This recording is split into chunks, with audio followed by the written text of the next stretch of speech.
Përshëndetje nxënës të dashur.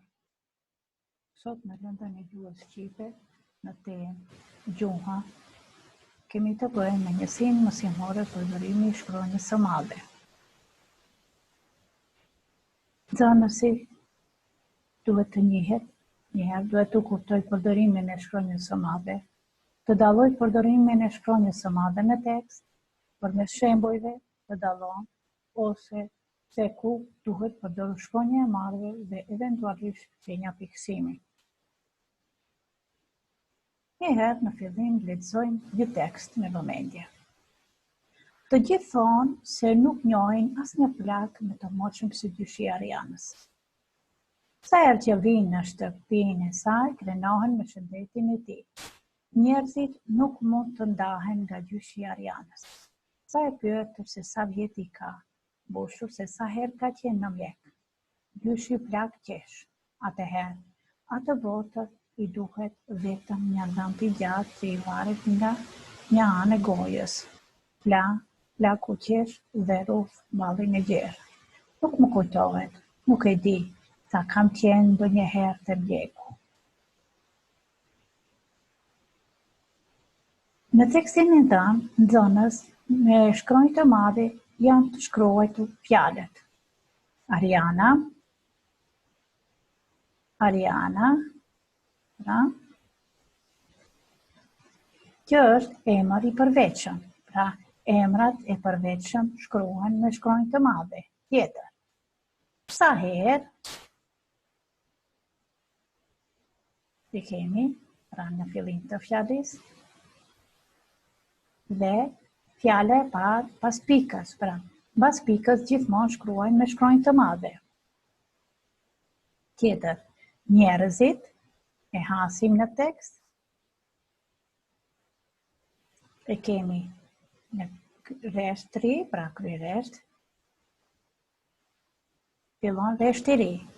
Kemi edhe fjalë tjera, nuk më kujtohet, nuk e di, pra edhe këtu shkruhet shkronjë e madhe, shohim ku, në ligjëratën e drejtë dhe pasër shumë pikëshit. Ne dim, nxënës të dashur, se me shkronjë të madhe gjithmonë shkruhet në fillim të fjalës. Për shembull, shkruajmë disa të gjithë tonë, pika, njerëzit nuk mund të, e kështu me radhë. Me shkronjë të madhe shkruhen emrat e përveçëm, si Naim Frashëri, Goni, Liraku, Vjollca, Viki, Laro, Bardoshja. Këtu kemi emra njerëzis dhe emra kafshësh. Emra kafshi kemi Riki, Laro, Bardoshja. Emra gjeografike, si Evropa, Shari, Vardari, Tetova, Maqedonia e Veriut e tjerë. Pra kemi Evropa, Shari, Mal, Vardari, Lum, Tetova, qytet, Maqedonia, shtet. Emrat e gazetave, revistave dhe librave të cilat vendosen në thonjza, si Koha, Lajmi, Gremina e dashurisë, Luli i Vocër. Pra këtu kemi revista, apo gazeta, Koha, Lajmi, Gremina e dashurisë dhe Luli i Vocër janë 2 romane. Me shkronjë të madhe shkruhen shkurtimet dhe ndërmjet nuk ka pikë. Pra, RMV, SBA, NATO, BE, OKB e tjerë. Me shkronjë të madhe, çfarë shkruhen tjetër? Pjesët përbërtëse të emërtimeve të festave, pra, kur i emërtojmë festat. 28 nëntori, 8 marsi, dita e mësuesit, dita ndërkombëtare e gruas. 20 edhe viti i ri. 28 nëntori, nëntori shkruhet me të madhe sa fest, marsi me të madhe, dita e mësuesit, emërtohet fest, dita ndërkombëtare e gruas, pra me të madhe dhe viti i ri.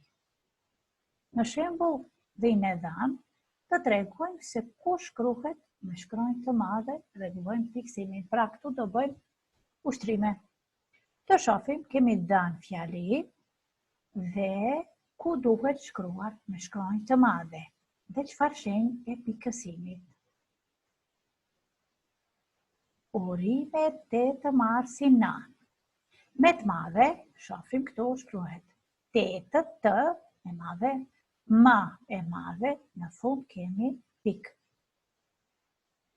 Tjetër, dje ishte dita ndërkombëtare e punës. Tash këtu cilët fjalë shkruhen me të madhe. Dje ishte dita ndërkombëtare e punës, dita d e madhe, ndërkombëtare n e madhe e punës n e madhe në fund pikë. Gent, pse nuk masove lulen e kujtimit? Tash këtu cilat fjalë do shkruhen me të madhe, të dim rastet ku shkruhen fjalët me të mëdha dhe shenjat e pikësimit. Gent, pse nuk masove lulen e kujtimit? Lulen e kujtimit është emër i romani dhe shkruhet në thojza dhe në fund kemi shenjën pikpyetje. Nëna i tha lules, nesër do të shkojmë në Tetov. Në këtë rast kemi të tregoj ligjëratën e drejtë. Dhe thamë se në ligjëratën e drejtë fjalët shkruhen me të madhe, fillojnë me të madhe. Cilat shenja pikësimi dhe cilat do shkruhen me të madhe. Nëna i tha lules, lules me të madhe, emër njeriu, 2 pika, ku tregojmë ligjëratën e drejtë dhe vendojmë 2 pika edhe thonjzat, fjalin e folësit e shënojmë në thonjza ashtu si e ka thënë. Nesër me të madhe do të shkojmë në Tetov. Tetov është emër vendi dhe shkruhet me të madhe mbyllen thonjzën në fund pikë. Pranzanës, sot u njofëm me se? U njofëm me përdorimin e shkronjës së madhe. Edhe atë se ku përdoret shkronja e madhe. Ne dim gjithmonë se kur fillojmë të shkruajmë me shkronjë të madhe. Në fillim të fjalisë. Shkruajmë me shkronjë të madhe edhe emrat e përveçëm. Shkruajmë me shkronjë të madhe, reshtëri, pas pike, kur emërtojmë festat, tjetër, emrat gjeografik, shkurtesat kur nuk kanë pikë dhe s'kan pika ndërmjet, tjetër, shkruhet edhe emrat e festave si që ishtë 28 nëntori, 8 marsi, viti i ri e tjerë. Detyrë shtëpie, vendosni shkronjën e madhe dhe pikësimin në vendin e duhur. Kemi 3 fjali. Në këto 3 fjali duhet të shkruani shkronjën e madhe aty ku duhet edhe pikësimin. Shembulli i parë, unë jam nxënës në shkollën fillore 7 marsi. Çfarë shenje dhe ku duhet shkruhet me të madhe? Më pëlqen të këndoj këngën festa e shkollës. Cilët shkruhen me të madhe e shenja e pikësimit? Macja ime Riki gëzohet kur vjen era. Pra, cilët janë shkruhen me shkronjë të madhe. Kaq për sot, nxënës së dashur, ju përshëndet ditën e mirë.